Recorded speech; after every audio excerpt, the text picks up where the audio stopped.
सुचेता कुकरेती और आप देख रहे हैं महाभारत। महाभारत में आज बात 24 में मोदी सुपरहिट इंडिया क्विट इसलिए कह रहे हैं क्योंकि आज प्रधानमंत्री ने इंडिया क्विट की बात कही है। प्रधानमंत्री नरेंद्र मोदी के खिलाफ विपक्ष अविश्वास प्रस्ताव लेकर आया है। मणिपुर के मुद्दे पर सियासत 7वें आसमान पर है। विपक्ष के सांसद आज काले कपड़े पहनकर संसद पहुंच गए।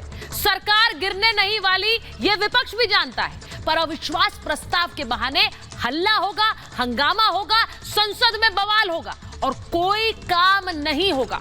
विपक्ष अपना काम ठीक कर रहा है, लेकिन प्रधानमंत्री भी अपना काम जानते हैं। कल दिल्ली में भारत मंडपम के उद्घाटन के मौके पर प्रधानमंत्री ने ऐलान कर दिया कि वो तीसरे कार्यकाल में, जी हां, तीसरे कार्यकाल में यानी 2024 में फिर से सत्ता में आने के बाद देश को तीसरी सबसे बड़ी अर्थव्यवस्था बना देंगे। यानी तीसरी बार मोदी सरकार और संसद से विपक्ष बाहर। उन्होंने इस हल्ला हंगामा करने वाले गैंग को नेगेटिव ब्रिगेड कहा, यानी कि नकारात्मक झुंड जो सिर्फ रोड़े अटकाने जानता है, काम में बाधा डालना जानता है। 2018 में तब के अविश्वास प्रस्ताव की चर्चा का जवाब देते हुए प्रधानमंत्री ने कहा था कि अहंकार ने 400 से 40 कर दिया। पहले वो बयान सुन लीजिए और फिर बताती हूं कि आज प्रधानमंत्री ने कैसे हमला बोला। समर्पण भाव है, ये समर्पण भाव है। अहंकार का परिणाम है 400 से 40 हो गए। अहंकार का परिणाम है 400 से 40 हो गए और सेवा भाव का परिणाम है कि 2 से यहां आकर के बैठ गए, 2 से निकल करके आके बैठ गए। वो शुभकामनाएं मैं आज फिर देना चाहता हूं कि आप इतनी तैयारी करो कि 2023 में फिर से आपको अविश्वास प्रस्ताव लाने का मौका मिले। प्रधानमंत्री का यह बयान आपने सुना। अब आपको बताती हूं कि प्रधानमंत्री ने कैसे कल जब तीसरे कार्यकाल की बात कही तो उन्होंने नेगेटिव ब्रिगेड यानी नकारात्मक झुंड पर हमला बोला, वो भी सुन लीजिए। हमारे देश में कुछ अलग सोच के लोग भी हैं, नकारात्मक सोच वालों की कोई कमी तो है नहीं हमारे यहाँ। इस निर्माण को रोकने के लिए भी नकारात्मक सोच वालों ने क्या क्या कोशिशें नहीं की। खूब तूफान मचाया गया, अदालतों के चक्कर काटे गए, लेकिन जहाँ सत्य होता है वहाँ ईश्वर भी होता है।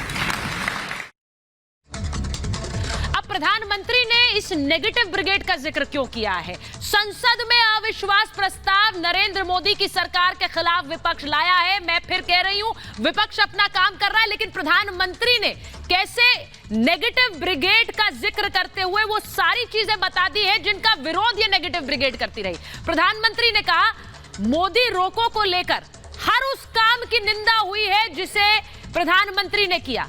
नई संसद के उद्घाटन का बहिष्कार किया। भारत मंडपम आपने देखा, इससे पहले जो भारत मंडपम की तस्वीर में दिखा रही थी उसको लेकर कोर्ट चला गया था विपक्ष। वहीं दूसरी तरफ नई संसद के उद्घाटन का बहिष्कार किया था।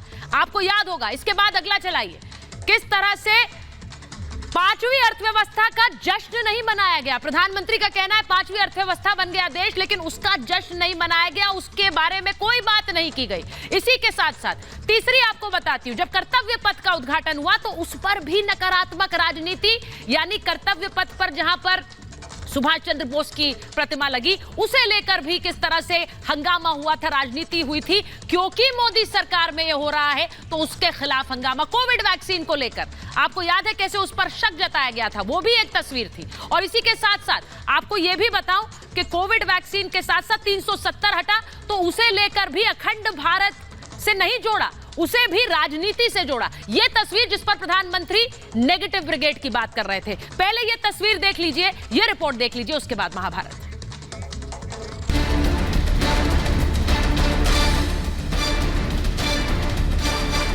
तीसरे टर्म में पहली 3 इकोनॉमीज में एक नाम भारत का होगा और ये मोदी की गारंटी है। तीसरी बार फिर मोदी सरकार।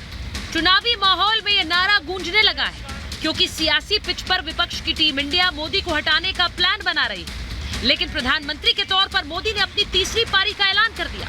तीसरे टर्म में दुनिया की पहली 3 इकोनॉमीज में एक नाम भारत का होगा और ये मोदी की गारंटी है। मेरे तीसरे कार्यकाल में आप अपने सपने अपनी आंखों के सामने पूरे होते देखेंगे। विपक्ष 2024 को लेकर मोदी हटाओ का कॉमन एजेंडा लेकर चल रहा है, तो मोदी उनसे कहीं आगे 2047 के मिशन में लगे। 24 की जीत को पक्का मानकर आगे बढ़ रहे मोदी ने अपने तीसरे कार्यकाल में विकास का रोड मैप भी जनता के सामने रख दिया। हमारे पहले टर्म की शुरुआत में भारत वर्ल्ड इकोनॉमी में 10वें नंबर पे था। दूसरे टर्म में आज भारत दुनिया की 5वीं सबसे बड़ी इकोनॉमी है। ट्रैक रिकॉर्ड के आधार पर मैं कह रहा हूं, तीसरे टर्म में दुनिया की पहली 3 इकोनॉमीज में एक नाम भारत का होगा। मोदी भारत को तीसरी आर्थिक महाशक्ति बनाने के प्लान पर काम कर रहे हैं, लेकिन विपक्षी नेता भारत की संसद में उनके खिलाफ अविश्वास प्रस्ताव लाकर सत्ता में आने की कोशिश में लगे और अब इस बात पर अड़ गए हैं कि प्रस्ताव पर जल्द चर्चा हो। अर्थव्यवस्था में हम तीसरे नंबर पर पहुंच जाएंगे। क्या अर्थव्यवस्था पे आप 1 नंबर पे पहुंच जाएं और देश में महिलाएं, नारियां, बेटियों का ये सम्मान होगा? प्रधानमंत्री जी कह रहे हैं 24 में दोबारा हम सत्ता में आएंगे। प्रधानमंत्री जी थोड़ी तो संवेदनशीलता दिखाइए, थोड़ा तो दर्द अपने मन में दिखाइए। देश का एक हिस्सा जल रहा है, आपसे लोग सवाल पूछ रहे हैं, आप जवाब देने के लिए तैयार नहीं। अभी भी आपको चिंता है 24 की, कैसे दोबारा सत्ता में आएंगे। और उधर जाके राजस्थान में पॉलिटिकल भाषण कर रहे हैं, इलेक्शन का चुनाव की बात कर रहे हैं। जब आप राजस्थान में जा सकते हो, क्या यहाँ आधा घंटा आके आप अपना स्टेटमेंट देकर जा नहीं सकते? ये 24 का चुनावी सेमीफाइनल, ऐसे में बीजेपी और इंडिया नाम का विपक्ष अपने अपने हथियारों को धार दे रहा है। इंडिया गठबंधन वाले विपक्षी नेताओं को मोदी ने सत्ता का लालची बताकर गांधी जी का नारा याद दिला दिया। महात्मा गांधी ने नारा दिया था, क्विट इंडिया, अंग्रेजों इंडिया छोड़ो। वैसे ही आज का मंत्र है, भ्रष्टाचार छोड़ो इंडिया। विपक्ष को फ्रॉड बताकर मोदी के निशाने पर राहुल गांधी भी रहे।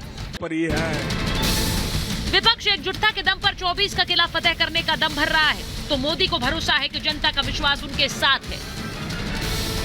मगर विश्वास और अविश्वास का फ्लोर टेस्ट जो जीतेगा वही 24 का विजेता होगा। Bureau report, Republic Bharat.